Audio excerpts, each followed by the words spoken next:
আজ 15ই আগস্ট অর্থাৎ স্বাধীনতা দিবস। তাই আমরা সকলে আপনাদের সকলকে জানাচ্ছি স্বাধীনতার আন্তরিক শুভেচ্ছা ও অভিনন্দন। আজকের দিনেই কিন্তু আমরা স্বাধীনতা লাভ করেছিলাম, আর আজকের দিনে বিকেলের পরে আমরা মনে হয় পরাধীন হয়ে যাই। কেন বলছি? আমার হাতে এটা ইন্ডিয়ান ফ্ল্যাগ। না বন্ধুরা, এটা শুধুমাত্র ইন্ডিয়ান ফ্ল্যাগ নয়, এটা আমাদের গর্ব, আমাদের ইমোশন। আর এই ইমোশন বা গর্বকে ব্রিটিশরা কিন্তু কখনোই উত্তোলিত হতে দিয়েছিল না, সর্বদা মাটিতে নুইয়ে রাখার চেষ্টা করেছিল।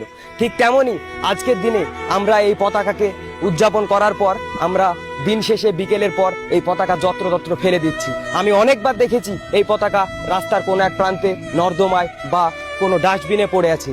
এটা একটা স্বাধীন দেশের সচেতন নাগরিক হিসাবে আমাদের অত্যন্ত লজ্জাজনক বিষয়। তাই আমরা সকলে আপনাদের কাছে অনুরোধ করছি, আপনারা এই পতাকাকে, আমাদের গর্ব বা ইমোশনকে আপনারা কখনোই মাটিতে ফেলবেন না বা ফেলতে দেবেন না। আপনারা এইটা দিন শেষে বাড়িতে নিয়ে যান, ফেরত নিয়ে গিয়ে আপনারা বাড়িতে ভালোভাবে সাজিয়ে রাখুন, দেখতে সুন্দরও লাগবে। এবং আমার যারা কন্টেন্ট ক্রিয়েটর ভাই ব্রাদার আছেন তাদেরকেও অনুরোধ করছি, আপনারা এই নিয়ে ভিডিও বানান এবং মানুষকে সচেতন করুন। সকলে ভালো থাকবেন, সুস্থ থাকবেন, নিজের এবং নিজের পরিবারের খেয়াল রাখবেন। জয় হিন্দ, জয় ভারত, বন্দে মাতারাম, ভারত মাতা কি জয়। ধন্যবাদ।